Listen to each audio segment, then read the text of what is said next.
Okay, guys, welcome back to Conspirinormal. It's your host, Adam. And we have a very familiar voice in. Yeah, we have strangely familiar? Yeah, we have a strangely familiar voice here with us tonight. At this point, if you've listened to this show for a long time, you should know who he is, Mr. Timothy Renner. So, let me give him a big round of applause. Back to Conspirinormal. Thank you. It's great to have you back, man. Of course, we've had you on many times, and it's always a pleasure to talk to you. Yeah, I love coming on. So I've been listening to Strange Familiars a lot recently, pretty much just about every week, and also listened to a little bit of The Flowered Path as well. So you've done like 2 podcasts at the moment, man. How are you handling all that? Not as well as I would like. The Flowered Path is Strange Familiars is a bigger concern. Let's put it that way, and it has to come first because it's a bigger concern. And lately, I've not had time. Like when I went to Indiana, it just threw a wrench in the works as far as my schedule, and I was playing catch up there, and then I got sick, and then it's been a whole thing. So the first thing to go, unfortunately, not because I don't want to do it, but just because of time, is The Flowered Path. So I'll get back on track. I'll do some new episodes soon. Side project, right? Kind of. Yeah. And my hope was, hey, let me start a second podcast, and maybe I didn't think I'd get 50% of the Strange Familiars listeners, but I thought, maybe I'll get 25%. It didn't work out like that. It's a much smaller audience, but it's kind of like a passion project. But that also allows me to do it when I have time to do it. And I think, pretty sure, like the Flower Path patrons and listeners understand that. Like, I'll do it as I have time. There's a million trillion things to do in that podcast. So I'll never run out of material. But it's just got to be when I have time to put it together. For sure. Right. I noticed that you got a co-host on there now. On Flower Path. Yeah, Justin, he's great. His mic's not great. We've had some issues with his mic. I noticed that too. Yeah, we're figuring that out, and we'll get that settled. But he does great research. Like the shows he's done research for are just fantastic. So to me, it's worth getting through a little bit of rough audio to hear his research, because he does some really really cool stuff. Has a really cool angles on this stuff, like the stuff he did on the Sibyls. There's like Greek prophets and stuff. Like I had never heard any of that stuff, and I thought it was just fantastic research. That was all him. I helped him present it, but that was all his research. Yeah, we might hit that a little bit later too. I listened to that in like the last couple of days. So this Indiana trip, why did you go to Indiana? And I understand it's got something to do with the witch diggers, and yeah, man, kind of want to tell the story of the witch diggers. I don't think we've ever actually talked about it on this show, and like where this whole thing comes from and what this is. This was a dream for me. Like certain things happen with Strange Familiars that really shake me up sometimes in a good way, and just make me think, wow, this is like really powerful, and this is where I'm meant to be. And one of them was like, I had a few years ago, during the pandemic, I had a really, really serious, really bad MS attack. And the way the community gathered around, not just Strange Familiars listeners, but the podcast community kind of gathered around and showed their support for us at that time, was incredible. And it just, like, I just sat there like, what, this is where I'm supposed to be. This is it. Like this is the message from the universe. Like, just, this is where you need to be. This thing with the witch diggers was another one of those moments. Maybe not quite that impactful, but very, very impactful. So the first 3 episodes of Strange Familiars were basically based on my first book, Beyond the Seventh Gate. It wasn't like an audiobook version. I was trying to do kind of like an audio documentary of it, but we were covering the same topic, basically.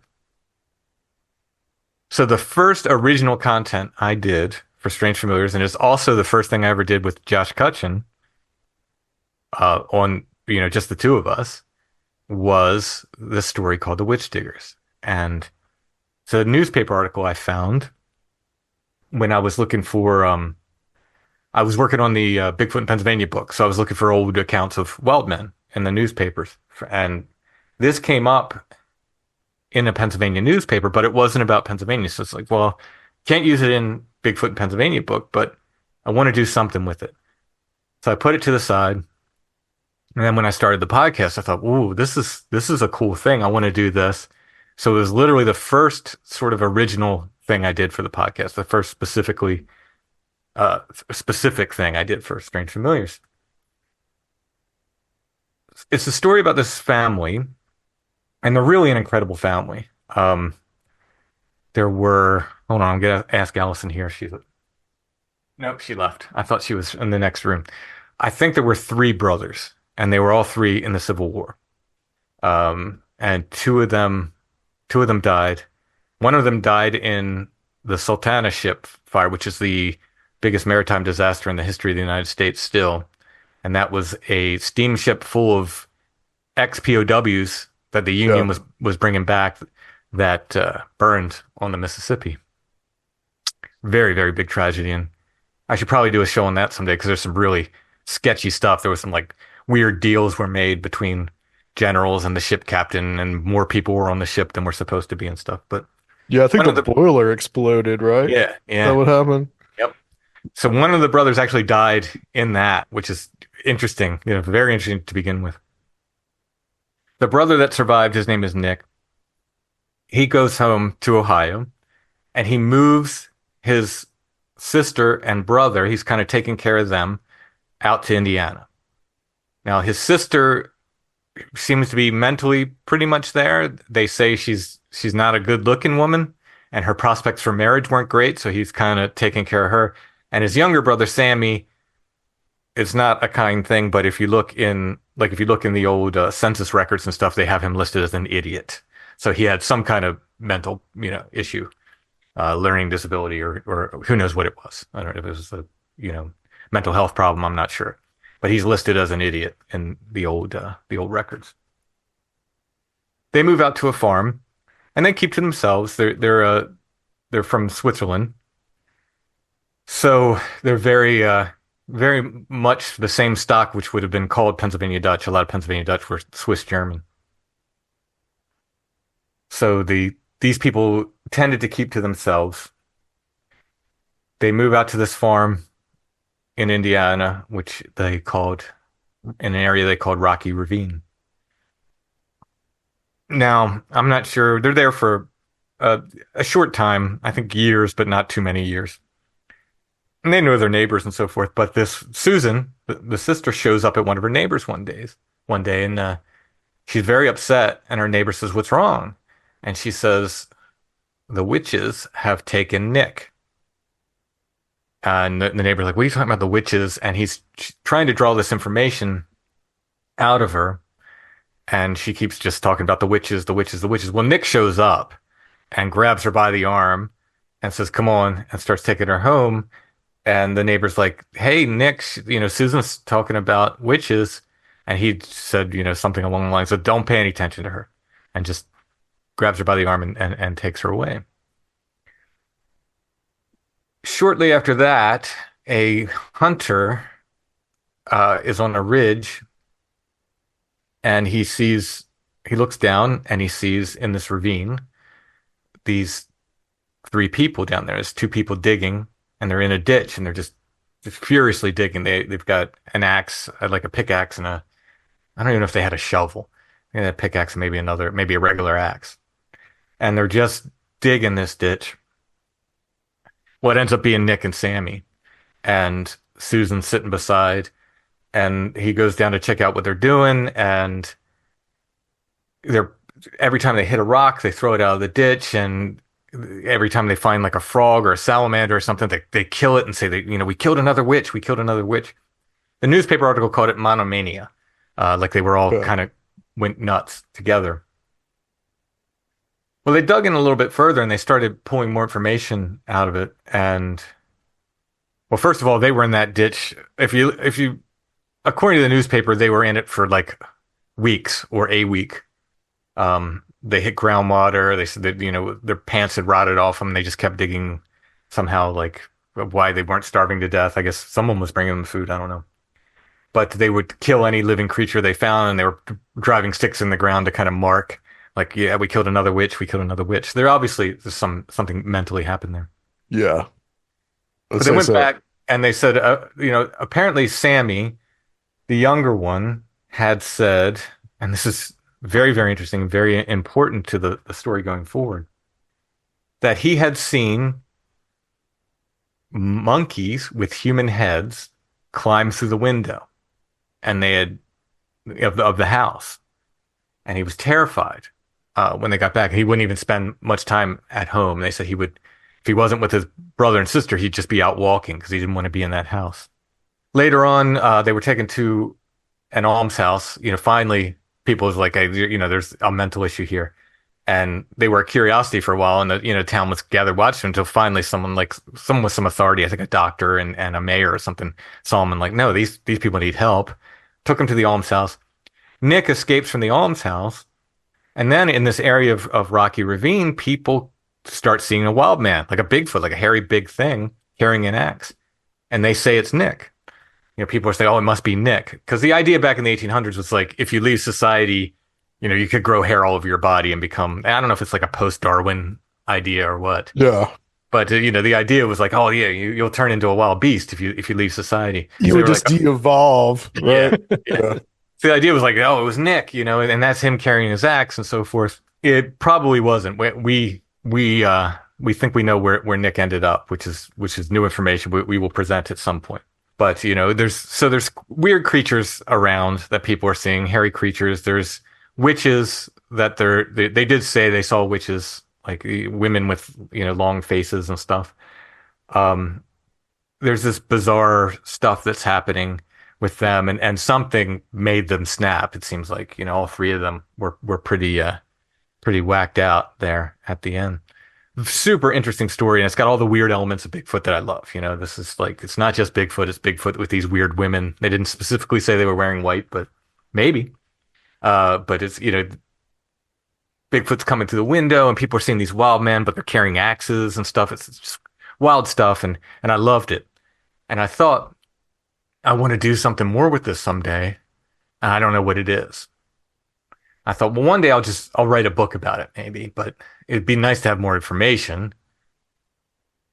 Just put it on the back burner. I got a million other things going on. Last summer, I remember I was talking either to Octavian or John, who's often on Strange Familiars with me these days. And I remember saying, I want to do something more with that Witch Digger story. Maybe we should just go out to Indiana and just look around. Like, I didn't know where it was. I didn't like I could get in the general area of it, but I didn't know. I had no clue where it actually happened. Right.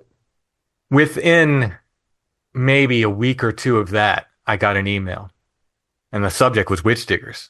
The subject of the email was Witch Diggers, and it said, "Hey, we live on that property, and we're still getting activity today."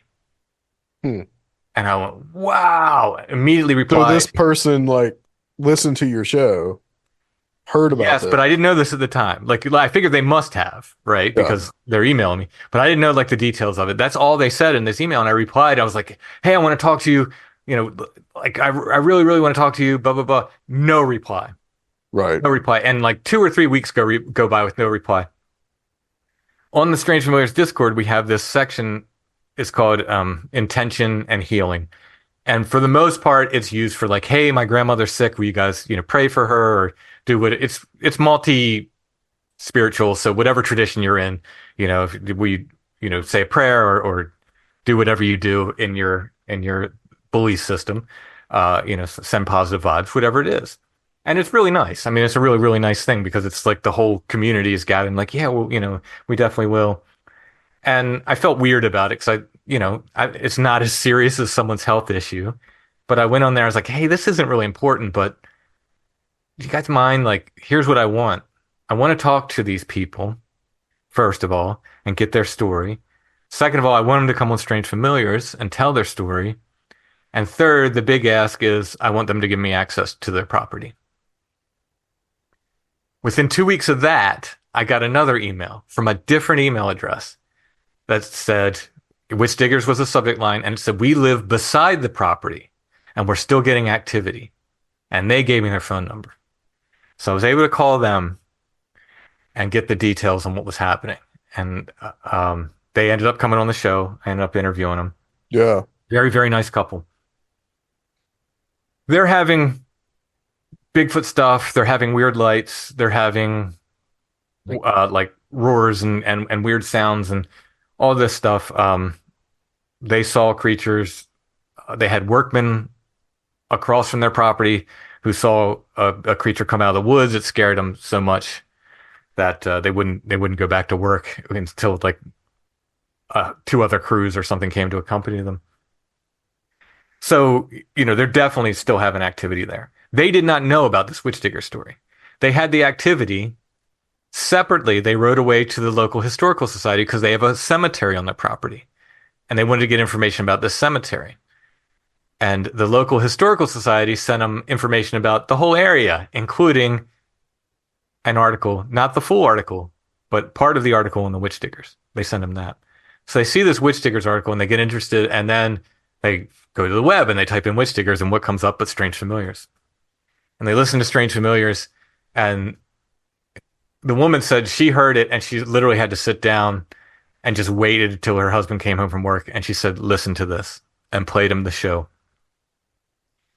So they were blown away not just with the activity, but the very specificness of the activity. And the thing that blew my mind is they said they had an 80-year-old neighbor, and I was in this house when I went to Indiana, and they thought he was going senile. And he said monkeys climbed through his window one night. He called his son and said, you got to help me. You got to help me. Didn't say anything about it. They go to his house. They're looking all around for him. All the doors of the house are open. All the lights are on. They call his phone and they hear it ringing like off in the distance. And they find him across the street. It's probably 100, 150 yards away under some farm equipment, hiding. And they said, what's the matter? And he said, these monkeys with human heads, that's how he described them, came through his window and were in his house. What in the world, dude? Exactly. And this is the guy. Okay, so this is the guy that actually lives on the property with the witch diggers. All these events took place in the He 19th lives. century. They own the property. He lives across from it. So Okay. the first person to contact me would have been his son-in-law, who owns the property. They live directly across from where the house would be, but they own all that property. Yeah. He lives next to them, so very close, like within spitting distance of where the house would have been. So they're completely blown away because they're like, no, this is a weird detail to have the exact same thing. And suddenly like they thought this guy was in his 80s. They thought he was kind of going senile when he talked about this. But it's a very specific thing to say, very specific detail to say, monkeys with human heads climbed through my window.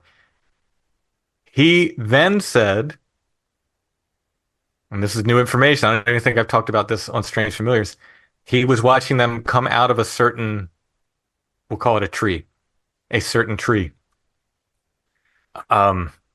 which is another very, very interesting thing.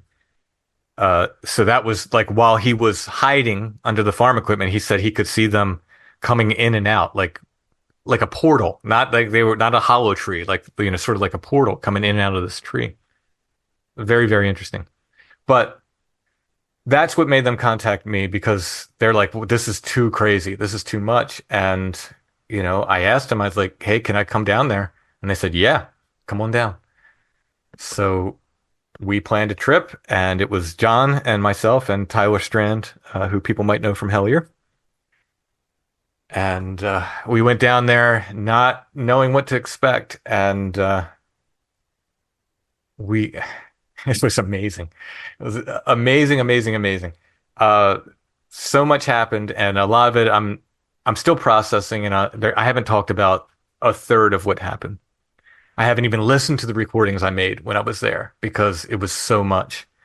Really? So much to process. So you're still kind of like sorting through this. Oh yeah, something happened every day. We're 99% sure we found the actual ditch they were digging in. Okay. I spent time. I was in it one night, just in what I call the witch ditch, just hanging out. Did see some weird stuff. Had some really weird moments with Tyler and I, sort of like it's hard to describe. We heard something, and then we both had the same impression. It was very, very strange, that we both had this impression at the same time of something being in the woods in a very specific way. While we're like basically standing in the witch ditch, midnight or whatever it was. But we were there. They gave us complete access to all the land, and all the neighbors there were super nice. They all kind of gathered around. They all had stories. Everybody there had stories of weird stuff. They all gave us access to, so combined, I don't know how many hundreds of acres we had access to, but just incredible access to the land. Just beautiful land down there. Amazing. And we had something happen. I think just about every day. And every one of those things, every one of those days, if that was the only thing that had happened on that trip, I'd have been like, worth it. But there's recordings that I need to process, like things we recorded that I heard. Now, Tyler was recording video, I was recording audio, and he said these things we heard came through perfect on the video. So we have them at least. I can pull the audio at least from his video if I didn't capture it on the audio, but I'm sure I was running audio at the same time. I'm sure I picked it up as well. There's recorders I left around, like I left recorders in the witch ditch for a couple nights when we weren't there.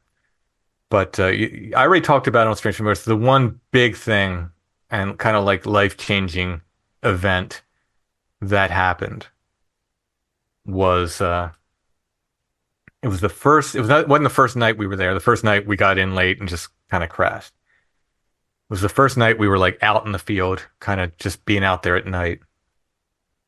We're in this big field. By the way, there's caves under all this. Like this whole area is just filled with caves. So for people looking to check that box, tons of caves. We're walking through this field, and over top the trees, I thought someone at first had set off a firework, because you know how fireworks kind of bloom out from the center.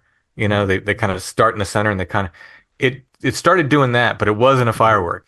It kind of came into existence, and it was this gigantic ball of fire. We estimated, if it was close to the trees, we estimated it at this point at least 25, 30 feet across. It was probably more like 40 or 45 feet across. It rose up from the trees and kind of did a hooking motion back down below. It didn't make a sound. It looked like the color of the sun at sunset.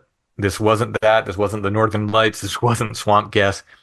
It was a roiling ball of fire. I mean, it just looked incredible. All three of us saw it. We started walking towards it, and I believe that was to the northwest. We're walking in that direction where we saw it. And then on the other side of the field, to the west, suddenly it pops up again over the trees on that side. And we got to see it a second time, as if to say, like, yeah, you really saw it. And then it dropped down. One of the most amazing things I've seen in my life, as far as paranormal things, it, no pun intended, it's burned into my head. I have no doubt. Like some of the stuff, like I've seen, and I'm like, huh. Like later on, I start to doubt it. Like maybe I didn't see that. Even the lights at Site 7, as many times as I've seen them, sometimes I'm like, maybe they are something. Maybe there's something natural. Maybe there's something. No way. It's burned into my head, clear as day. Whatever this was, I cannot explain it. I don't know what it was. It was amazing. And even more amazing than that, while we were, a day or two later, we're interviewing the neighbors as the people who actually own the Witch Diggers property. And I'm telling that story, I let them tell their stories, and then I'm like, hey, this is what we saw the other night. And the original guy who emailed me, by the way, he said he didn't reply because he lost access to his Gmail account. So that's the only reason he didn't reply. The first guy, but he was the first guy that emailed. He said in 1988, he was on the other side. So where we saw it, there's a line of trees, and then there's a big creek, and then there's a field on the other side. He said he was on the field on the other side of that creek in 1988. He said he saw the same thing in the same place. I could tell when we were telling the story, his eyes got really big, and he said, I saw that. I saw that same thing in the same place in 1988. So whatever it is, we saw it, he saw it. I don't know what it is, but that place is amazing. I'm trying to figure out how to present this whole story. Um, the people there are super nice. They're the nicest people, everybody. The people that hosted us, their neighbors, everybody there were among the nicest people I've ever met in my life. They were so accommodating and so nice. And the last thing I want to do is bring a bunch of people to that area, Right. because we saw Right. something there. They want to go experience it too. Trespass. Yeah. I understand that people's desire to do that. This is a very rural community. There's nothing back there but these 4 or 5 families that live back in this area. They look out for each other. They take care of each other. They're highly armed. They're heavily armed. When I got there, the guy's like, "You want a pistol? You want an AK? What do you want?" It was like, and they're responsible, but they're hunters, and they can shoot, and they take care of each other, and they know who's on their property at any time. So I beg people, don't go there. Like, it's not a public place. Mhm. When you hear me talk about it, please, please don't seek it out. It's private property, and they don't want people there, and I don't want to bring people there because the last thing I want to do is turn this into the next Skinwalker Ranch or whatever. Right. Um, Right. Let some things be sacred, Yeah, yeah. I'm trying to figure out how to present the whole story with that, Right. and I want to do it with making sure they're comfortable, the witnesses are comfortable in how I present it and so forth. So it will at least be a book. We'll see if it, what other format it takes. Because I think I can do it as a book and not, bring, paranormal tourism down upon their shoulders. But we'll see what other forms it takes. Can I'd you love, say what part of Indiana it's in? let's just say Southern Indiana. Southern. Okay. Um, That's what I was kind of thinking. if, you know, if they're open to it, there's a documentary to be made. Mhm. We would love to make a documentary film about this, but again, it's got to be with the full cooperation of the witnesses and with them Right. understanding, like all of that and all of the potential downfalls and so forth. The land is beautiful. I'm in rural Pennsylvania. I've seen some big deer. When I got there, I saw these tracks in the mud and I was like, do you all have elk here? And he's like, no, that's whitetail. I was like, what? Are you kidding me? And then I saw turkeys. The turkeys they have there look like little dinosaurs. Like we have turkeys here. Oh, Uh-huh. their turkeys running across the field look like dinosaurs running across the field. I'm like, wow, they're massive. Saw a red tail hawk. I'm very familiar with red tail hawks. I see red tail hawks almost every day. Like, Yeah. what is that bird? He's like, it's a red tail hawk. I was like, oh yeah, it looks like the size of an eagle. Like everything there is just massive. Um, John, who's a forager and farmer and just kind of knows the land. He said everything here because he was talking about the plants and so forth. He said everything is so healthy here Mhm. that just everything grows big. They have room to roam. They have stuff to eat, and everything's bigger. And that was except the rabbits, I think, because they're prey for everything. They had the rabbits I saw were pretty normal sized, but everything else there, I was like, what? It's like deer were massive. These turkeys were massive. So it's just really, and the land is absolutely beautiful. I fell in love with the place. If I could see myself moving there someday. It's Wow. just beautiful out there. A couple maybe like observations. You talking about the monkeys, the monkeys with human heads. I mean, obviously it's kind of like the first thing that I went to there was the Hopkinsville goblins. Mm, well, I mean, It's not too far off from it's that not too, description, really. yeah, distance wise, it's really not far from No, there. no, Yeah, it's not. yeah. Uh, the interesting thing is like the old fella when they talked to him some more, he wasn't afraid. So Sammy in the original story, he was very afraid of these monkeys with human heads. This guy said they were kind of nice. He's like he wasn't like he was afraid because they were weird, right? But he didn't get like a horrifying feeling from them. He said they seemed kind of nice. So whatever that means. So what? So why was he? He was afraid because they were weird. I mean, what? Yeah, I think that's But what. he wasn't necessarily afraid of them.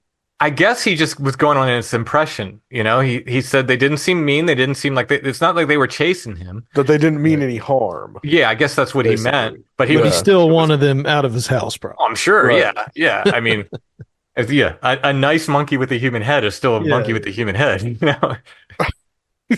Indeed. So maybe it was his call to his family member was kind of like, "Hey, you can come down here and just give me a Well, hand shooing some of these guys out." see, this is the thing when you talk about a monkey with a human head. I mean, maybe I'm overthinking this, but monkeys, I mean, already they're primates, so they're already similar to us anyway. Right. And so this So what do old you fellow, mean by well, they ended up like an actual human face and like they ended up showing him a picture, some kind of drawing or a painting or something of Bigfoot. The guy wasn't, he's in his 80s. He wasn't familiar with Bigfoot. They ended up yeah. showing him a picture of that, and he said, "Yeah, that's it. That's what I saw." So, but he So they described were him. big. They were Yeah, bigger. yeah. Okay. I guess I assume or I mean, they could have been small, but just had that form. I don't know, Yeah. but Right. but yeah, they seem to match the description of Bigfoot, whether they were big or small, you know. Because they ended up showing him different pictures of like monkeys and stuff, and when they got to like a picture of Bigfoot, he was like, "That's it. That's what I saw." So Okay. yeah, yeah, and everybody, like I said, everybody around there has stories of something, weird lights, specific. There were definitely specific Bigfoot sightings, just weird stuff, and stuff that I mean, again, I've forgot. There were so many stories. I've forgotten most of them at this point. They're all recorded. I have all the memory cards right here by my side, and it's just a matter of Hmm. when am I going to go through them and what am I going to do with this stuff? I really need to have another talk with the witnesses and again see what they're comfortable with. So are you? I guess that you are they keen to come on Strange Familiars, or is it more like I'm sure. I mean, they were on personal once. about I'm it? sure they'd come back on again. Okay. But Yeah. the the story. There is a full story that needs to be told of that trip.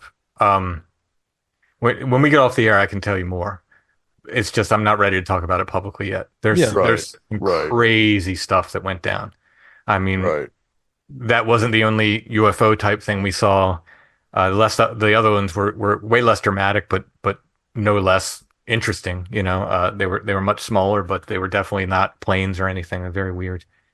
And yeah, there's some other stuff that happened. And again, there's audio that I haven't even listened to yet that I suspect is going to be from our time down in the Witch Ditch, both when we were there, and I'm very, very interested to hear the recordings when we weren't there. Which again, I think I have 2 nights of recordings when we weren't down there that I just left a recorder down there, and I'm very excited to go through that and see what I picked up. You know, about the lights specifically. I mean, you see, you do see these things a lot. Mhm. Um, you've talked about it a lot. You talked about it on the show a lot. But just like, do you think that these things are like intelligent? The Do you lights, feel that they are whenever you encounter these things? they've acted intelligent at times. Um, so Josh and John and I think, yeah, it was Josh and John and I went to Site 7 back in the fall around Thanksgiving. And I actually debunked one of the lights. There's one light that I see almost every time I'm there. And I will always say, like, that's the most dependable one. And I actually debunked it. It ended up being near a house and on someone's property. We've been in there a million times and just never could see that before.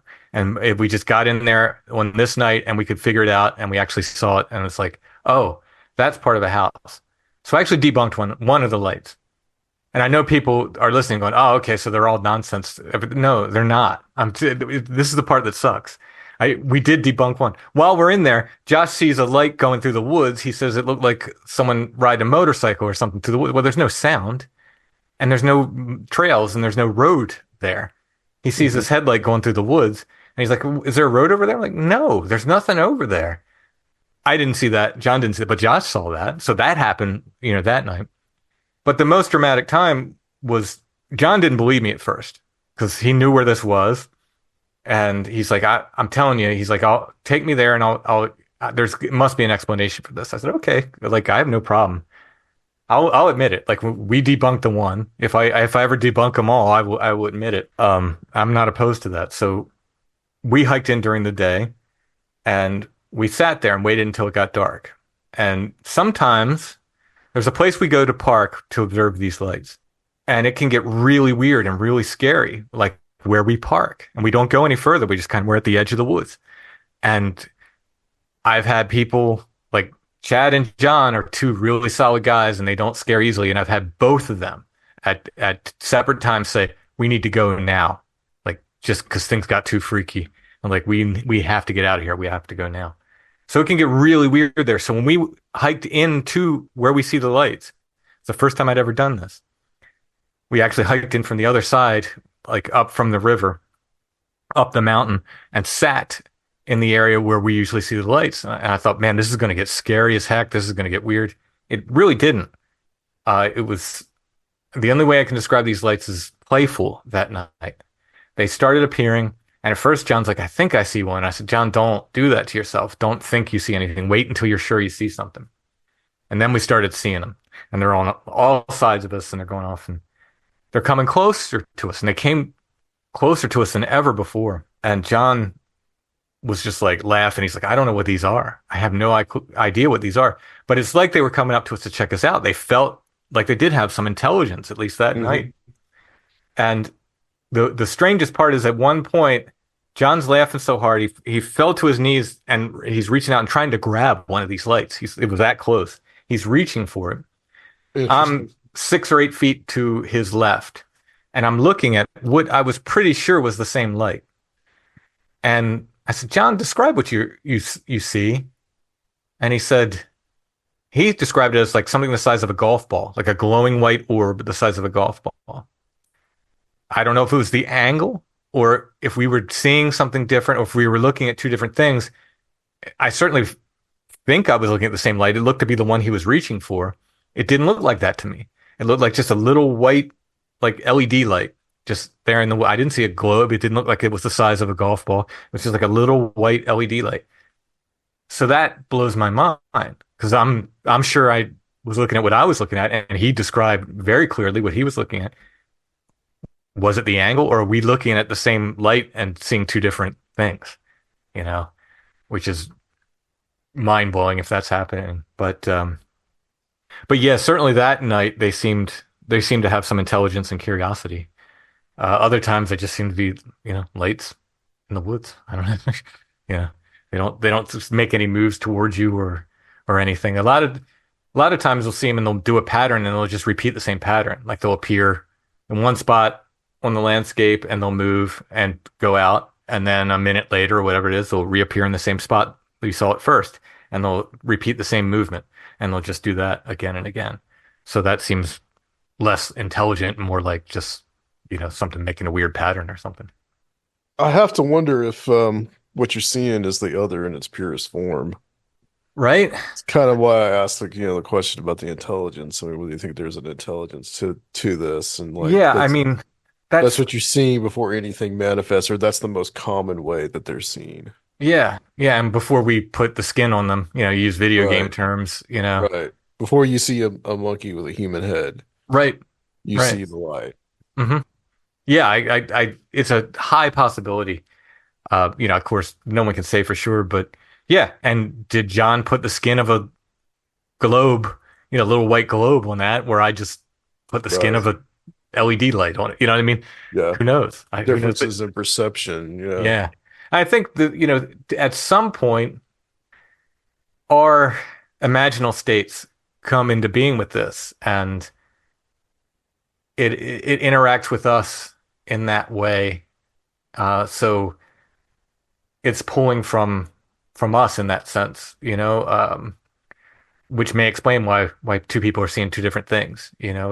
I think that's a large part of this, and I think I was talking with Brother Richard recently about apparitions, and he was saying that some part of people when they see these Marian apparitions, it is themselves. That they their perception and their imaginal state is involved in this, and they can get some details wrong sometimes because of that, because they're clothing some part of this in their own experience, their own, they're drawing from their own memory, their own imagination, their own, all that Right. kind of Jungian stuff. Or what they're raised to expect, I possibly. mean, that absolutely. I mean, there's every chance that, you know, Octavian's co-host Ian recently said that he and I are in the Bigfoot current. So we are way more likely to sort of be aware of like knocks and tapping sounds in the woods than he just wouldn't notice that stuff. And we'd be like, hey, did you hear that knock? And Octavian and I would hear it and he'd be like, no. And after a while, he's like, oh, you guys are like in the Bigfoot current. That's why you guys are like, so I wonder if that's, would I see a Bigfoot and someone else would see a gray alien? You know what I mean? At that point, because of these sort of, Yeah. I'm in that current, as he was saying. I Right. like that expression of it. It's very interesting.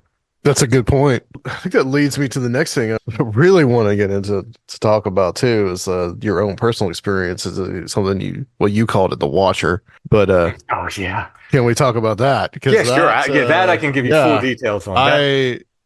This is pretty interesting. Yeah. So this was that night with Octavian and Ian. This is when he was talking about that, and we went out to take a walk, and it was just This was in Pennsylvania. this was in Pennsylvania. Okay. Yeah, there's a place in Lancaster County called Fishing Creek Preserve. Um, I'm not trying to, like I always say this on the podcast. I'm not trying to be like a gatekeeper of these places. If I have a code name like Site 7, it's because it's private property and Yeah. there's a reason for it. If I'm not specific about the witch diggers, it's because it's private property. It's these people live there. There's a reason for it. But if I go to places that you can go to, I will absolutely tell you because I want people to go there. And if they experience something, hopefully they'll tell me. Hopefully they'll bring it to Strange Familiars or at least tell me about it so I can document it. So this is a place called Fishing Creek Preserve in Lancaster, southern Lancaster County. You can go there. People can go there. It's a little bit, it's basically a dirt road that runs through the length of this preserve.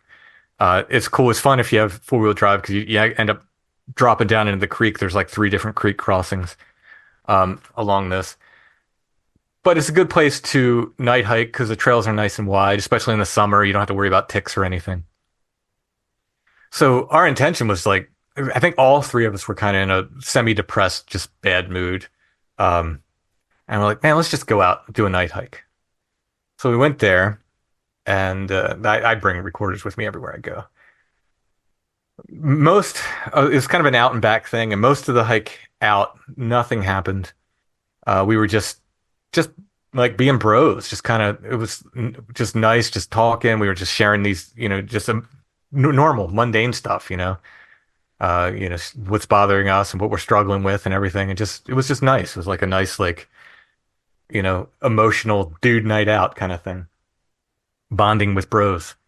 I never use these terms, so I'm sure people are laughing. It's very important. Yeah, I mean, Yes. it was important to that night for sure. I think it was part of it. I think it was like that bonding experience was part of everything else that happened in some way because we were open emotionally, I think, and we were just talking from the heart, like talking about spiritual stuff, about personal stuff, about relationships, just the whole gamut. We get about to the place where we decide to turn around, and I don't know if this is important or not, but we had crossed 2 creeks at this point, and this is still pretty cold. I think this is back in April. And it was early April, I think, if I'm recalling correctly. No, it was a pretty cold night. So our feet were wet and cold, and we decided to turn around and go back. And Ian starts looking for a walking stick because he's just looking at the brush alongside the path on the bank. And he finds one. He's like, that won't do, kind of thing. And then he starts to grab for another, which looked like a perfect walking stick. And we noticed it was this perfect X on the bank. These 2 sticks were just in this perfect X. Like, oh, that's cool. I was like, he's like, yeah, I don't think I should take that one. I was like, yeah, maybe not. And it was that, whether that had anything to do with it or not, it was like that kind of kicked off the weirdness. We started hearing sounds which we thought were distant cars or a motorcycle. But it didn't really have the Doppler effect. It didn't really sound like it was moving. It would rise and fall. And this happened several times. And we'd go and we all three of us would say, oh, okay, that's a motorcycle. And then it would get to one point and it would go, I'm not sure. That doesn't sound like a motorcycle. And then we go, no, maybe it's a motorcycle. And then by the end of it, we're like, no, that's no motorcycle. That sounds weird. Like at the end. So we kept hearing this thing. I don't know what that was. I don't know if we're going to call it a cry or whatever it was, but we heard it again and again. We started hearing that. We came to a point where there's it looks like a door in the tree. And Ian stopped and knocked on it. He said, look at this. And he knocked on it. And I made a joke. But I said, a little gnome's going to come out of there. Without thinking about it. It was just goofing. Don't know if that had anything to do with it. But then we're walking and then we start hearing something across the creek. So this trail follows right along the creek. We could hear something on the other side. And it was very responsive. I remember saying, okay, we hear you, make another sound. And like right away, it would make another sound. And we did that a couple times. As we walked, it followed us on the creek. And then at some point, it started sounding off. And I thought it was a fox. And other people have come on the podcast and said, no, that was a buck blowing. Whatever it was, it followed us for the rest of our walk. It kept sounding off. And it was walked right beside us the whole time, sounding off. I'm not a I know the woods guy. I have a lot of I know the woods guys that comment on these on-site shows and say, oh, that was this and that was that. And I believe them. A lot of the sounds I record are foxes and are owls and are natural things. So, but I get a kick out of when, three different I know the woods guys all claim it's something different. I know that sound. I know the woods and that's blank. Oh, I know the woods and that's definitely blank. It's like, okay. I don't know. I don't know every sound in the woods. I bet I have more miles on my walking shoe than any of these, on my hiking shoes than any of these I know the woods guys. That's all I'm saying. But I don't claim to know all the sounds. There's a lot of sounds out there I don't know. And I know a lot of the sounds I record on these on-site episodes are probably natural sounds, and I always present them as such. But if this was a natural buck, it was following right along with this. It was walking right along with this, and it was sounding off again and again. That pretty much walked us back to the car. And I had to relieve myself. And Ian had to relieve himself. Octavian got in the car to warm it up. Because, again, our feet are wet and cold at this point. We all got our feet wet crossing the creek. Ian's relieving himself about, 15, 20 yards to my left. Octavian's in the car. I'm to the right front of the car, relieving myself. I'm not, his headlights are on, but I'm not in the light of the headlights. I'm off to the side. And I have a rule that I picked up from old folklore that it's sort of a ongoing joke on Strange Familiars that because of this folklore, they say you're supposed to warn before you relieve yourself and apologize afterwards in the woods. It's like something that I think comes from Germanic folklore. It's just something they did to sort of a nice way to deal with the forest spirits. So I've adopted that, and I generally do that. But this night I did not, for whatever that's worth. I didn't think to do it. I had to pee, and I peed. So as I'm relieving myself, and this is not a fun time for anything like this to happen, I'm at the top of a little bank that just heads down to the creek, and there's a big tree, and I'm at the base of the big tree, and a smaller. John and I just went over there last weekend to see. It was a smaller maple tree to the right of that tree, and it was not very wide. It's maybe 8-10 inches wide, that maple tree. And I see this face. I couldn't see anything else but the face. So it seemed like it should have maybe hair around it, or maybe again, I'm in the Bigfoot current. Maybe I assumed it should have hair around it. It was a pale face, but it moved like it was attached to a head. I couldn't see a head, couldn't see a body. But it's not like it was just floating through the air. It moved like it was, attached to something. And it seemed like it peeked out from behind that tree and kind of came out and looked at me. And the main thing, I really focused on its eyes, and it had little beady black eyes, smaller than you would think. In my drawing, I think I tried to draw the face for Strange Familiars for the artwork. I didn't quite get it right. The eyes I almost got right. They would look like two small little black eyes, and just a pale face. It wasn't quite white. It was like an off-white kind of face, like tannish. And it turned. It looked at me, and I was cussing. You can hear it on Strange Familiars. You can hear me cussing out loud. I was not happy because it's not, you feel kind of vulnerable when you're peeing. Yeah. And this thing's just there, and it's looking at me, and I'm yelling no, and I'm cussing it out, and it did not react at all to me. It didn't like it didn't hear me or didn't care. I don't know what. It just we locked eyes, and I'm cussing at it, and it didn't make any expression on its face or anything to acknowledge I'm yelling at it or cussing or anything. I want to say if I saw it for 3 seconds, that would be a long time. It's probably more like 2 seconds, a second. It seems a lot longer when it's happening. But it turned its head, and I couldn't see anything anymore. It seemed like it turned its head. It's like turned away, and then nothing.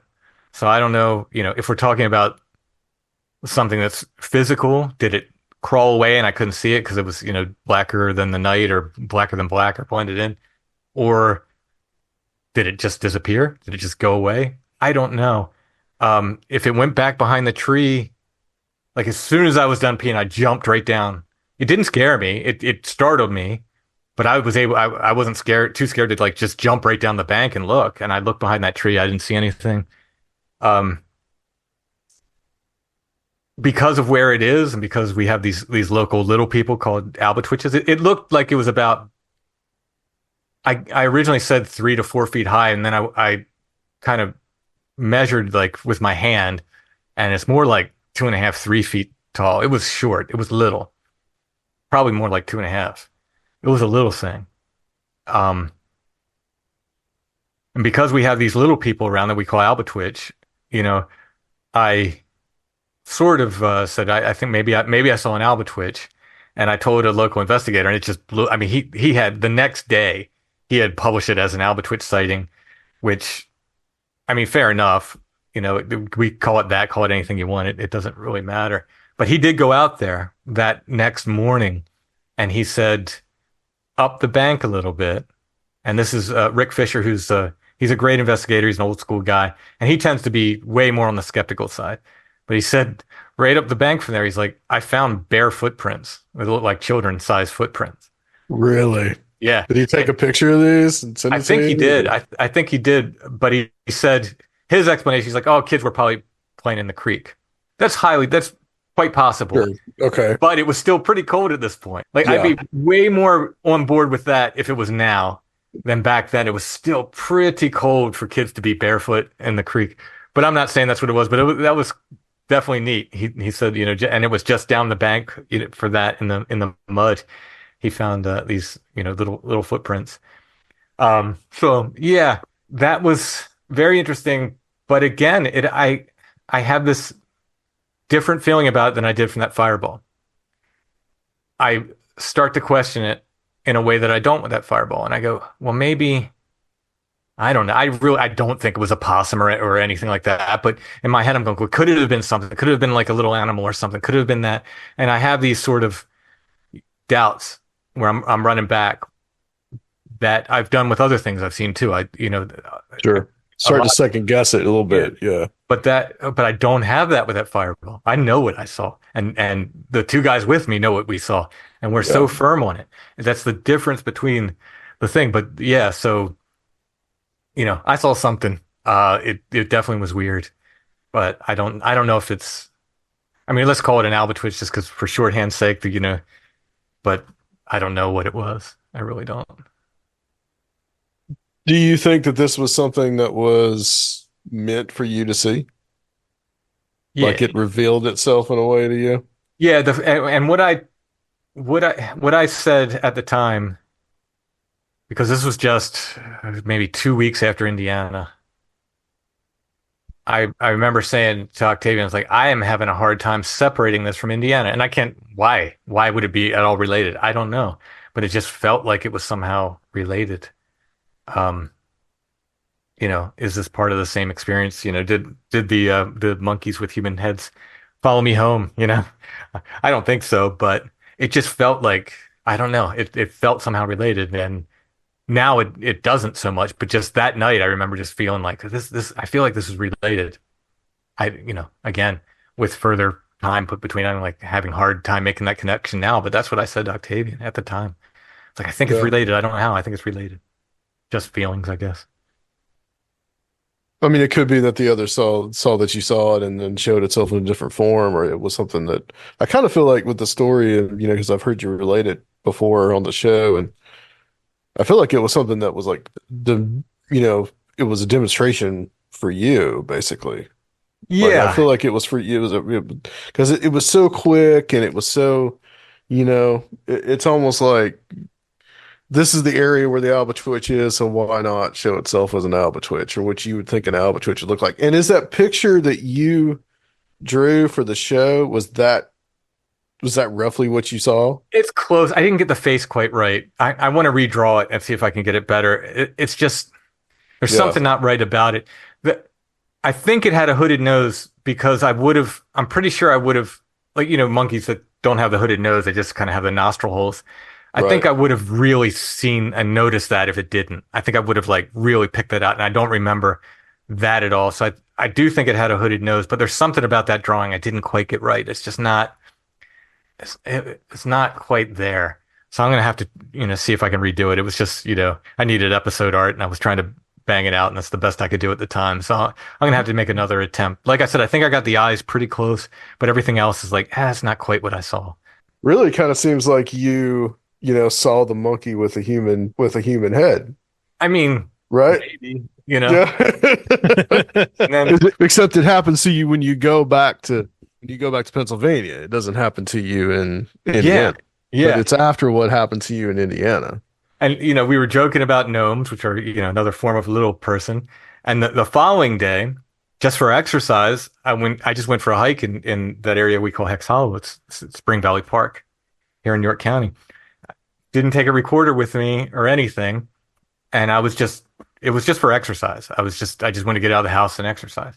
So I went down there, wasn't planning on anything. And as I'm going on this hike, like two things happened. I heard a barred owl just really, really go off, really went nuts. Like they can sound like screaming monkeys when they go nuts. I knew it Yeah, was an owl. It wasn't, I knew that's all it was, but it was during the right. day. And I thought, oh man, I don't have my recorder with me. I really wanted to record that happening just to have it, just to have the freaking out owl sound. But it went off for a good long time. It was right close to me too. I was like, no recorder. But then right after that, I'm going up this trail and I see there's a tree with like a split in it, and someone has placed a little gnome figure down in the bottom of the tree. This is the very next day. I'm like, come on now. Like we're just talking about gnomes, and here I am, just out of nowhere, just in the like way out in the middle of this trail. I find this little gnome figure. So it's like Uh-huh. Right. little taps on the shoulder from the universe. Well, another thing that I found interesting is show something you and Allison did. And this is kind of just a fun thing, but I talked about going to Mardi Gras um back in February, which was an Mhm. awesome experience, and I talked about it on the show. And you talked about the ancient and horrible masks, Oh yeah, Masquees. yeah, yeah. And like I thought that was a pretty interesting little show that you guys did about that. Kind of like the beginning of it's That kind was of so really much. where the root of something like Mardi Gras kind of comes from. Well, it's in the same realm. So Mardi Gras Yeah. is a form of mumming. So Mhm. is Halloween when we dress up for Halloween. There are a lot of these mumming traditions. If people in Pennsylvania might be familiar with like the Mummers Parade in Philadelphia. That's exactly what Yeah. it is. People putting on costumes. Usually there's a procession or parade involved. Sometimes it involves going house to house like Halloween. Folk traditions are really cool. And I'm very interested. Belsnickling would have been one we did shows on the Belsnickel, which is a sort of a wild man Christmas tradition that came from uh, Austria and Germany and Switzerland with the Pennsylvania Dutch that we had a surviving tradition of here for years that just kind of died out. Santa Claus kind of replaced it. But we've done shows on that, and there was something called bell snickling where people would dress up around Christmas time and go house to house and do that very kind of Halloween-like thing. So I love these folk traditions anyway. I was at a photo show. My wife collects old photos, so do I, but she's a little more serious about it. I tend to collect by topic. I like hermits and wild men, things like that. I collect. She collects like she's good. She has a very serious collection. And if things aren't old enough, they don't go in her collection. She likes very, very old, very early photography. So she's a more serious collector and she knows way more about it than I ever will. As for me, it's all about the topic. Oh, that guy looks cool. I want that photo. Right.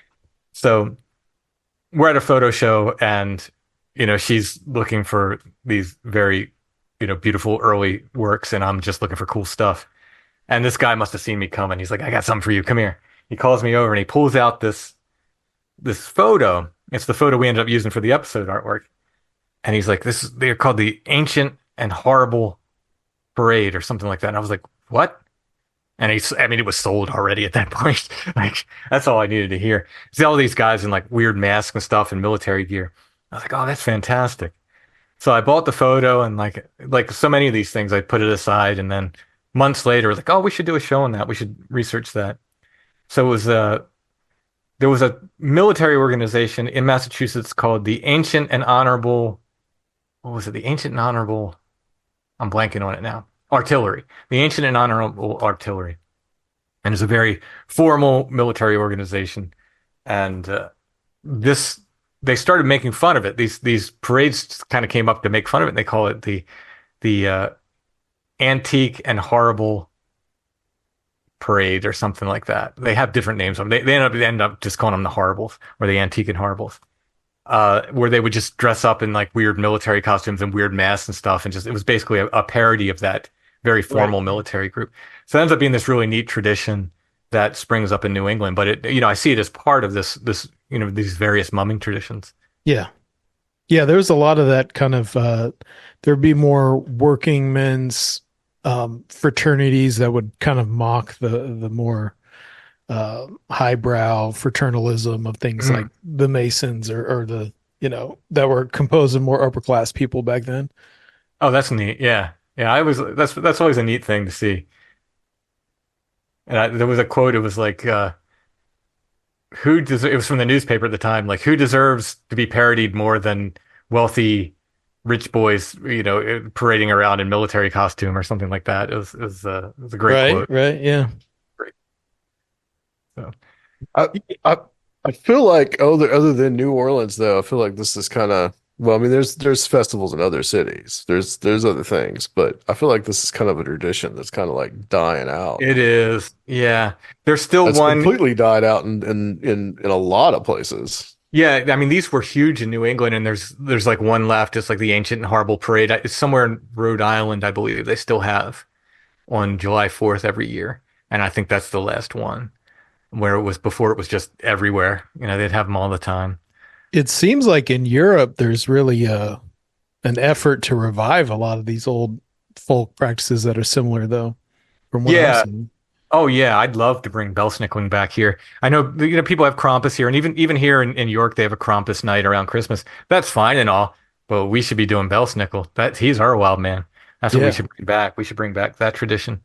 But and I love that. I don't know if you've seen. There's a whole book of a guy who took photos of these European wild man costumes from these festivals, and it's just fantastic. He had an article in National Geographic that had some of his photos, but he published a full book of it, and it's just fantastic. These wild man costumes they make are just stunning. Yeah, I would love to see that come back in a big way. All of that, I think it would be wonderful. I think it could happen. Well, like I said, like if you told me 25 years ago there would be like Krampus nights all around America, Right. I just laughed at it. I was like, no way. No, that's not going to happen. And Right. sure enough, like there's plenty of them around. So yeah, it could happen. But it is cooler to, like you said, use the more localized folklore than just trying to, totally bring back the old world. Yeah. Yeah. Unfortunately, most people are familiar with Belsnickel from The Office. where they Yeah. did a thing on that, which is funny enough. And they got close to aspects of the tradition, enough to parody it. It was funny, but yeah, it's a way more interesting tradition than that. But I don't What hate is that. That was very funny. what does Bell Stickle look like? Is he kind of Well, like Krampus? Is he ugly or like what? he's ugly. He's ugly. Okay. It's way more like a Bigfoot. Like the descriptions are this hairy man that comes out of the woods and screams and howls and knocks on the houses and stuff. It's very very Bigfooty.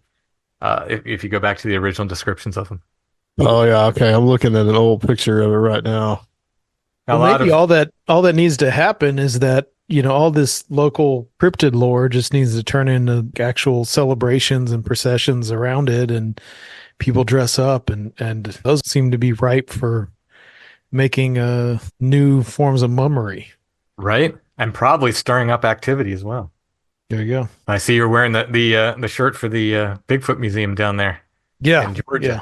It was which one of Josh's friends said like, of course they're having Bigfoot activity around here. They've made a temple to Bigfoot. It's very similar. Like you put the energy into stuff like this, and you'd be surprised what'll happen. Yeah, so talk a little bit about the Flowered Path, just a little bit, and some of the stuff that you've been covering on there. How are you meeting some of these authors that you talked to? Is it like I think you're working with like just one press, I think. Yeah, Sophia Institute Press has been sending me books, and I kind of owe them an apology because they've sent me more books than I've been able to manage to interview the authors. They're very, very kind and very, very good to work with. But yeah, so that's the authors I've been interviewing. It's just keeping up with the reading. I'm behind on one now, on Irish Christianity. That brother Richard and I are supposed to interview the author, and I'm just way behind. Just my life has been insane lately. But yeah, I'll get back to it. So I mean, it started out as just I wanted to cover these saints, but I wanted to cover them, maybe more of the strange familiars aspects of them, like the miracles around them and the incredible things that happened around these saints. My pitch to strange familiars listeners was like, if you don't like the religious aspect of it, just think of it as like more folklore stories. Because a lot of these guys are, Right. they're fighting dragons, they're hanging out with Sure. wild men, Yeah. there's a lot of folkloric aspects to this stuff. But that's the stuff I really like, and I'm really, the aspects of Catholicism that hum for me are, relics and saints and Marian apparitions and these very mystical elements of the religion that just absolutely sing for me. And that's the kind of stuff I really wanted to cover. And I thought there would be more people out there that would respond to that. But I don't know if we haven't reached the right audience or if like maybe I misjudged that. But there's a core audience for sure. And I'm happy for that.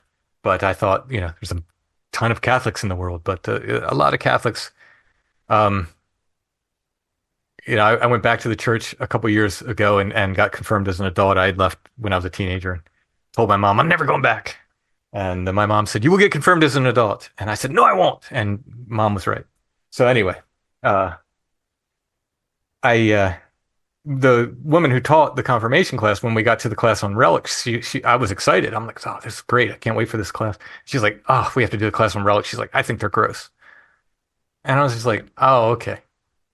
Okay. So like, it's a big tent, like the church, right? And a lot of people have to fit under that tent. And there's a lot of people who are Catholic but have no interest in that aspect of it, or find things like relics gross because it's body parts, it's hair, it's bones, it's things like that. And it took me a minute to be like, okay, this not everybody is Yeah. going to be responding to this podcast.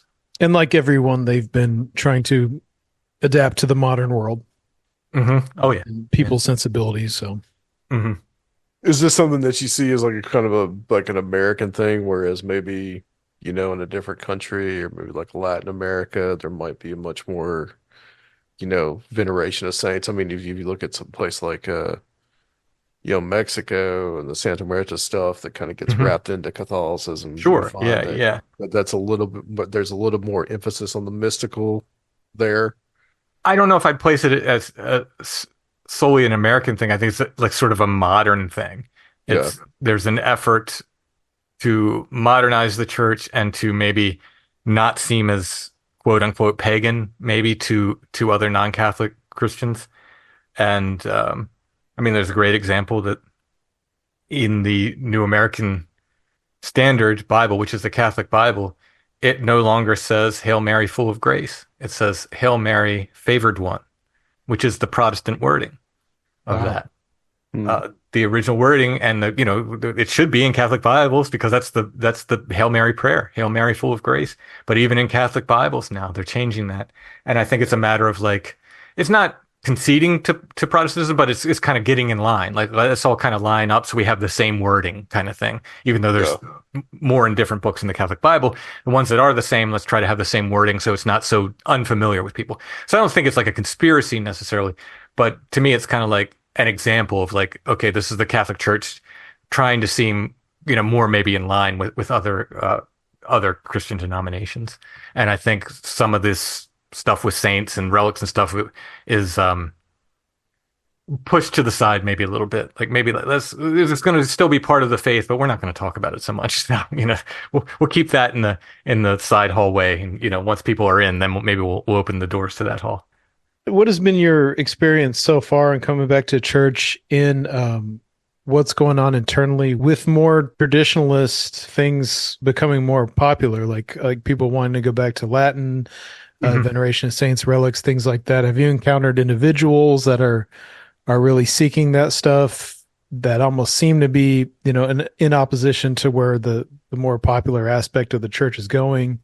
Of course, there's all the schisms and stuff, but sure, yeah. Have you encountered people, just in your journey back to the church?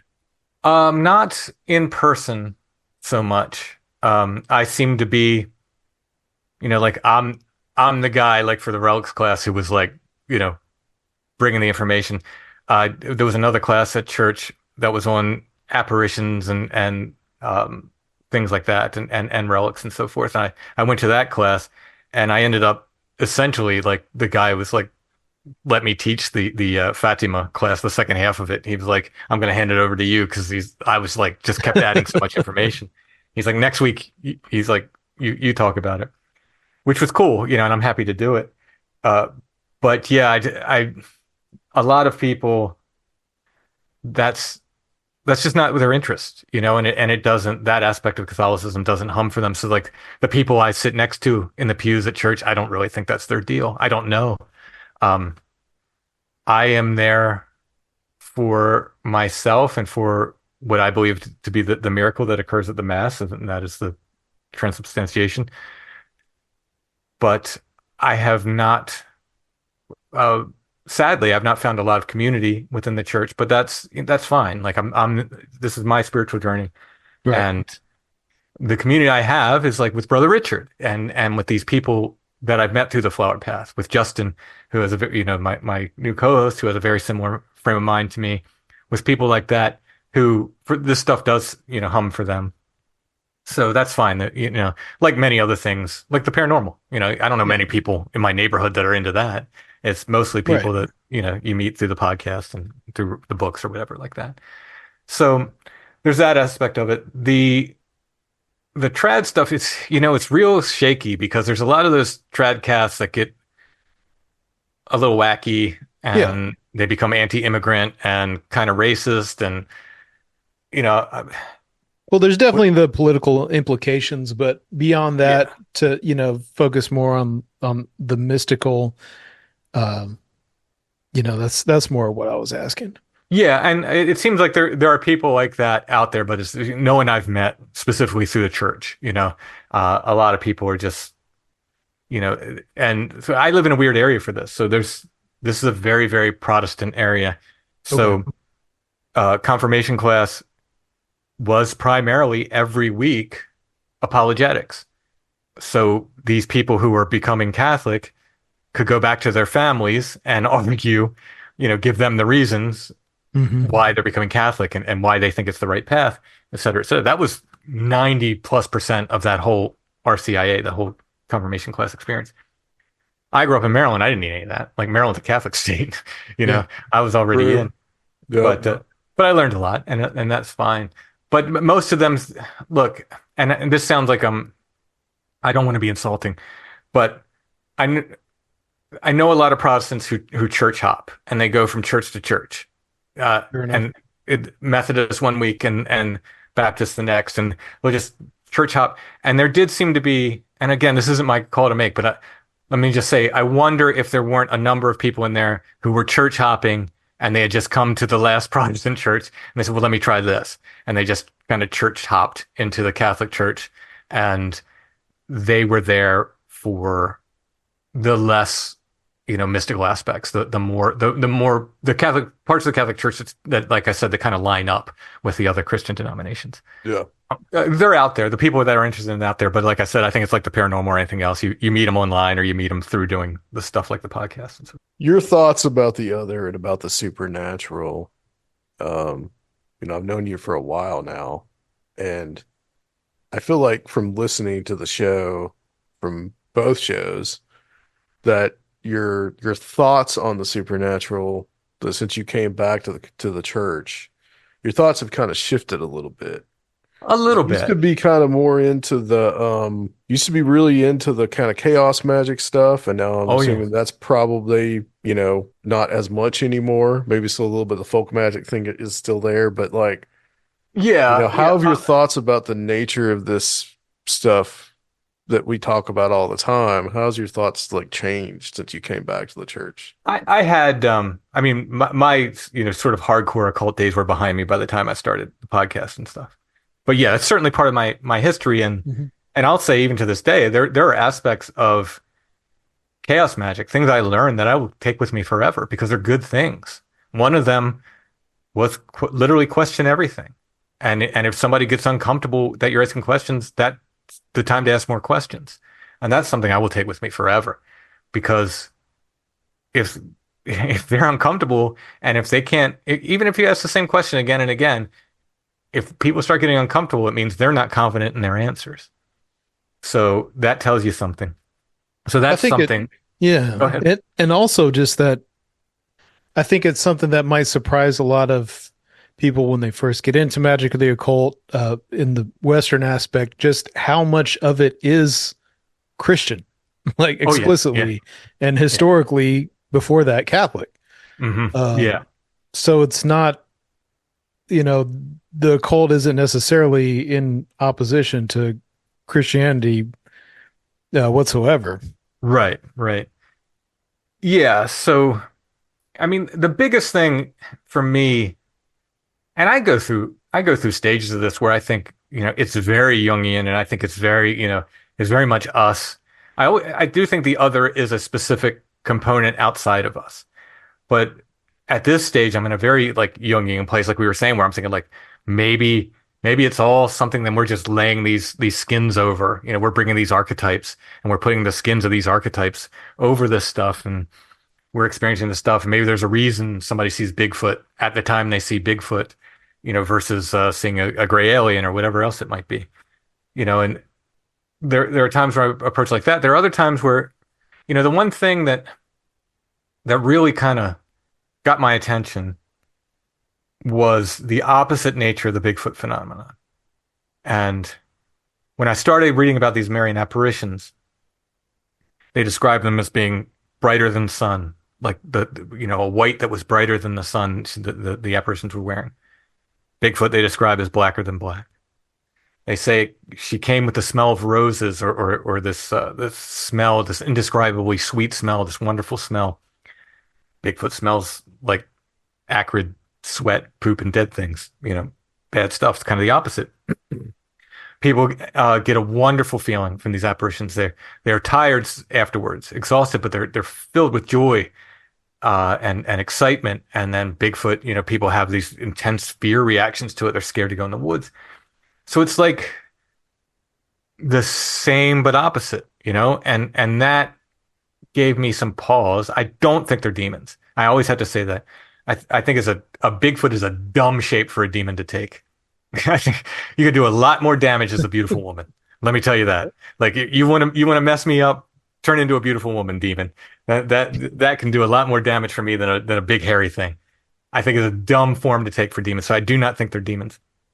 But I do think there's a a complete, a range from good to bad of spirits. And these things may be more on the negative side. I mean, these expressions, because there's an opposite nature to them from these good things, they may be on the negative side. Is that going to keep me from going out and looking for them? No. Do I think I'm worshiping the devil by looking for Bigfoot? No, absolutely not. Sure. But it does make me go, it's interesting. They are manifesting the exact opposite of what these holy apparitions and these apparitions of saints and Mary that people report. And it's like it's the same kinds of things, smells, feelings, appearance, but the opposite. And Right. that's the only thing I was like, what are we dealing with here? And again, I don't think it's demons. I think they'd be a way bigger problem if they were demons than they are. But are they on in the range of spirits from good, bad, and everything in between? Do they lean more to the negative side? Maybe, maybe they do. I don't, there's not a ton of people who come away from Bigfoot experiences with like, oh, it was the best thing ever. It was great. Right. I guess some of your ideas about the occult have changed a little bit too. Just, kind of more of it's a be careful kind of attitude that you have about it now. Yeah. And I would have said that at the time as well. Yeah. Right. I think that'd be a good outlook for anybody. Yeah. I often used to say magic is tragic. It's like, be careful. My favorite example of this is, and I cannot find this story, but I read it and it's clear in my head. I don't know what book it's in. I probably own the book. I probably just had to find it. There's a story about Austin Spare, who was, the father of chaos magic. People that do sigil magic today, whether you know it or not, you're probably doing an invention of Austin Spare. Right. He came up with that system. Brilliant artist, brilliant occultist, but died in squalor and doesn't have a very happy end to it. Much like Crowley. Like there's not a lot of happy ends. These occult guys. What does that mean? I don't know. I'm just saying, but my favorite example of magic is like some guy went to visit him, and this is later in Spare's life, and he's living in a pretty squalid basement at this point. And he's talking to Spare about magic, and Spare's like, I'm going to make roses appear. And he does this sigil on paper. And to charge the sigil, the idea is you get in this very excited state. Either very excited or very meditative.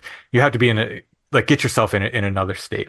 Usually it's very excited, whether it's through sexual stuff or, extreme exercise, whatever it is. There's any number of ways to do it. Well, he starts like dancing around, the guy says, and like this, like really getting himself like excited. And he's waving the sigil around. And he's trying to make roses appear. And the sewer pipe bursts above his head and sewage just rains down on him. And to me, that's like the perfect example of magic. He was trying to make roses go. I'm just not saying that happens every time. Sure, sometimes you might make roses appear, but sometimes you're gonna get a sewer pipe burst above your head. That's the danger of magic. So yeah, I caution people to be careful. Octavian, one of my best friends in the world at this point, he's very embroiled in the occult, and I'm fine with that. I have no problem. I don't think he's going to go to hell. I don't think I'm going to go to hell for hanging out with him. But I do caution him about some stuff because he says things like, "Oh, do you think I could use, tarot and magic to game the stock market and get rich?"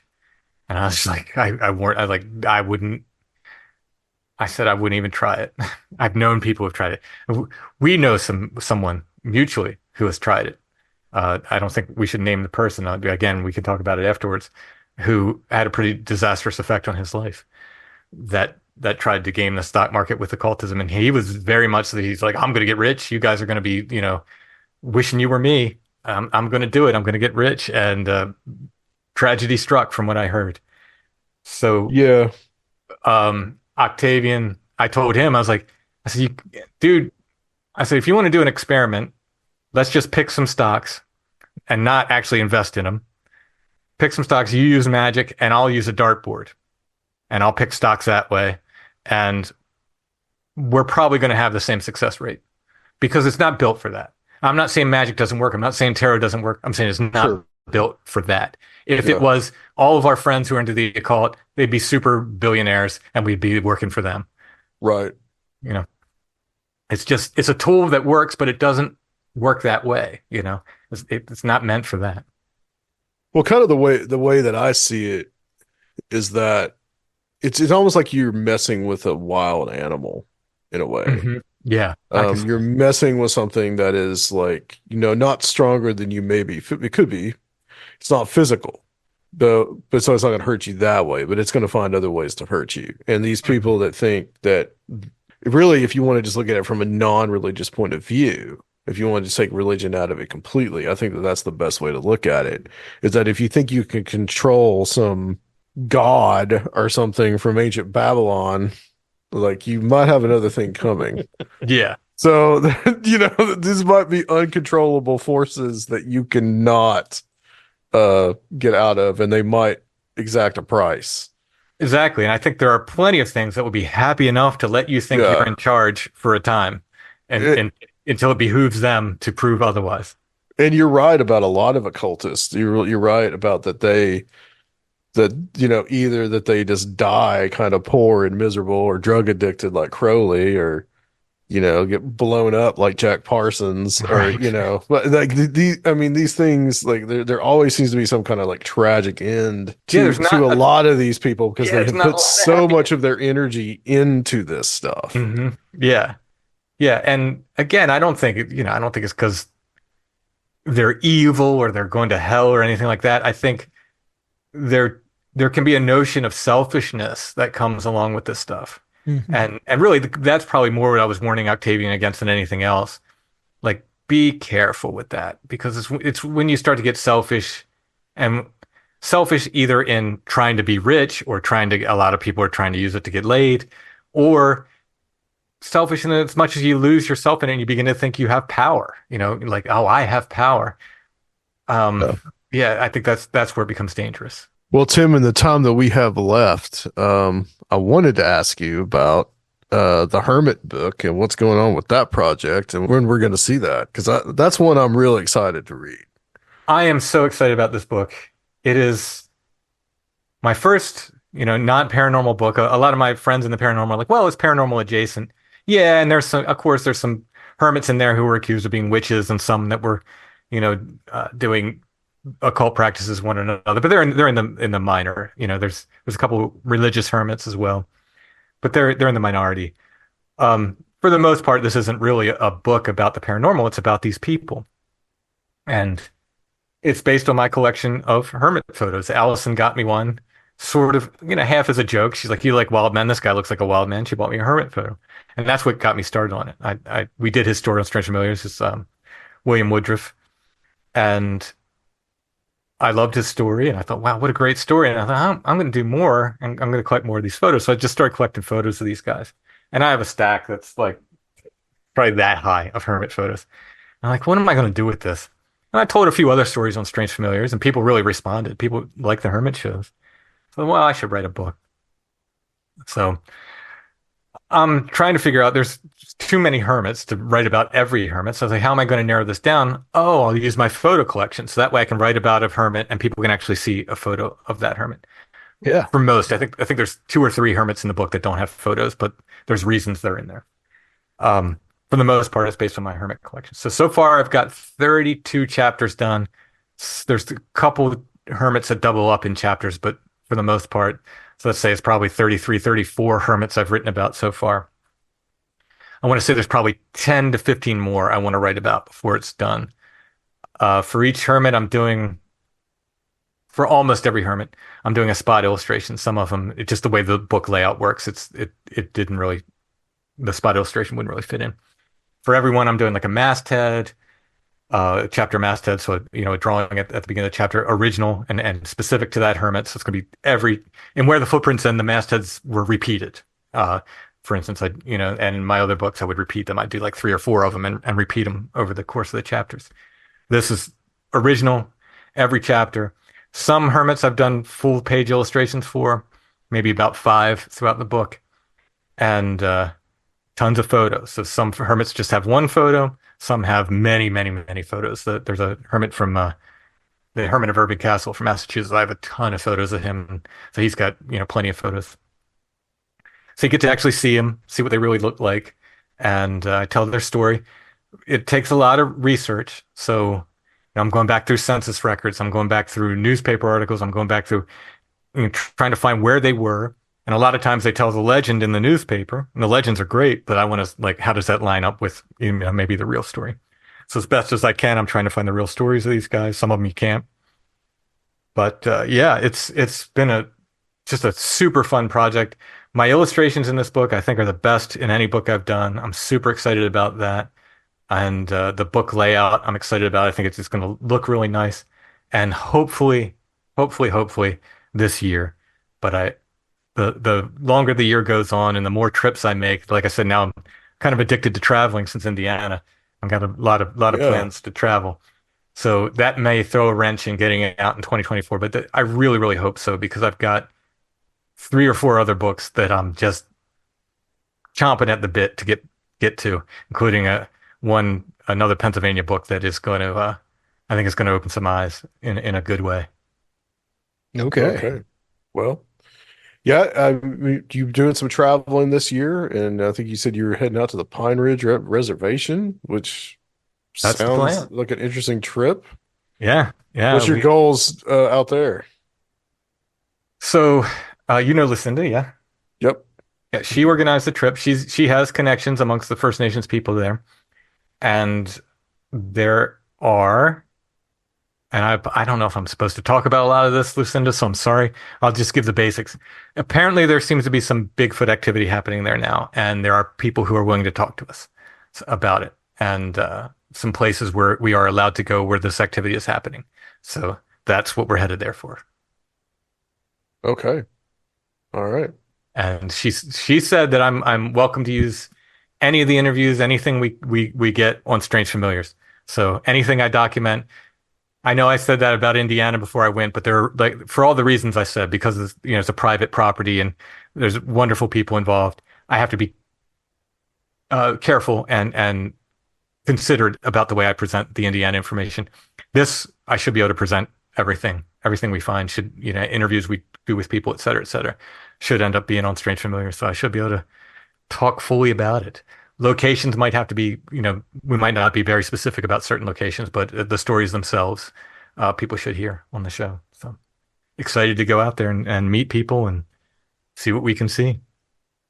Absolutely. Well, we should say too that, well, sorry, do you want to say something? No. Oh, okay. We should say too that there is so we have you for Strange Realities, and for the last few years, you were at the first Strange Realities. Mm-hmm. But for the last few years, you have been obviously in 2020 for obvious reasons. But you have done the online portion every single year. Tim doesn't like flying. Tim will fly if he has to, but he's not a huge fan of it. Yeah. You did fly out here, and I did. Yeah, the first year I flew out there and I made it and I was okay, but I might still have the imprint of that rosary on my hand from the flight. But there is a possibility, and we will put it there because we don't want to jinx this, but there is a possibility that you may be here in person in Nashville this year. I'd say there's a strong possibility, and because I have a ride, because I will be driving down, and I'm fine with that. Because honestly, with the layovers with the plane and switching planes and stuff, ended up taking about as long as driving would anyway. Yeah. So I'm happy to make the drive. I don't mind long drives. So I believe I have a ride. My car I don't think would make it at this point, but I believe I have a ride, and I believe I will be there. It's looking very, very good. I'll go ahead and say I'll be there. Unless something crazy happens, I will be there. You heard it. Unless something happens, but there is a good chance that Timothy Renner will be at Strange Realities this year. Yeah, I'm excited. I'm excited to see everybody again. Yeah, absolutely. We'd love to see you again, Tim. And thanks for being a part of it all these years. You gonna roll in, Surfiel? You're gonna come back for that? Oh yeah. Awesome. Cool. For sure. Nice. I've got a free place to stay with my dad, so well, there you go. Yeah. Yeah, thanks so much for being a part of it all these years, and thanks for being at the very first one. We wouldn't have done it if that hadn't been successful. So we really look forward to seeing you, and you guys heard it here first. Your opportunity to meet Tim at Strange Realities 2024. Yeah, I'm excited. All right, guys. Well, we made the official announcement, so he is coming, and if something happens, we will announce that. But for right now, he is going to be there. It's planned for me to be there. Let's say it that way. All right, we'll move you officially on the graphic from one side to the other. Sounds good. Yeah. All right. Well, Tim, please, in conclusion, please tell everybody where they could find your books and what books you have out now. That people, geez. So, Beyond the Seventh Gate is my first book that deals with local legends, particularly Toad Road here in York County. My second book was Bigfoot in Pennsylvania, which is historical accounts of, what I feel is Bigfoot. They called him wild man back then, but seems to be what they're describing in many of these cases are Bigfoot. Then I did Bigfoot West Coast Wild Men, which does the same thing with historical articles from California, Washington, and Oregon State. Then I did Don't Look Behind You, which is more on Toad Road. I never thought I'd get more out of it, but it's my own experiences, which I didn't write about in the first book, and then more information that came to me from the time I wrote the first book. A lot of people got in contact with me, and I never stopped researching. I dug up a lot more research, so there's that. Where the Footprints End, Volume 1 and 2, which explores high strangeness and the Bigfoot phenomenon, I wrote with Joshua Cutchin. And those are maybe the things that I will be remembered for most when I leave this plane. They've been very well received. Apparitions is my book of illustrations that's sold out most places. I think there are a few places that still have copies. Riverbend Comics, I believe, has copies. And there might be one or two other online places that have copies of that. I have another little book of illustrations that I did mostly for Strange Familiars and some little mini comics called Elzic's Farewell. And, The Witch Cloud is a book about haunted bridges in Gettysburg, Pennsylvania. And I think that's it. Hey, there might be more that I'm forgetting, but let's see if we can get some boxes maybe mailed in advance or something, so you could have some physical copies at Strange Realities. Oh, if I'm driving and not flying, it's no problem to bring them. So, okay, yeah. Stack up the trunk and get some signed copies straight from Tim. Oh yeah. I'll bring the full realm of Strange Familiars t-shirts and art prints and books and everything if I'm driving down. So It'll be quite the merch setup. Awesome. Perfect. All right. Well, thank you, Tim. Where can people find you? Strangefamiliars.com is the easiest place. Right at strangefamiliars.com, there should be links to my books and for Amazon and our Etsy shop where if you want to buy art and get signed copies of the books and stuff like that. Strange Familiars merch is there. It's all right there. Strangefamiliars.com, the easiest place. StrangeRealitiesConference.com. You guys can get your ticket to come see Mr. Renner live and in person in full glory. Awesome. So, you can find tickets there. There's a link that you can find it. And also, guys, there is our Patreon still. If you want to support us, we've got 2 under our belt this year of the Strange Realities online events that we've done. We have one with Justin McHenry and one with Greg Bishop and several others that have been put up there. We may not be doing one this month just because I'm going to be doing some traveling. I'm going to be going out to Seattle to see Mr. Surfiel here. So, nice. Yeah, but we'll try to doing one this month. We'll probably come up with some kind of Patreon material from Adam's visit. So look forward to that. Surfiel, you tell people where they can find that. They can find that at patreon.com/Conspirinormal. And there is a whole lot of those monthly presentations on there. So once you sign up, it'll almost be like, attending your own Strange Realities conference with I think over how many by now? At least. We've done them since February of 2022. There's been some months that we took off. So, there's at least 15 probably on there.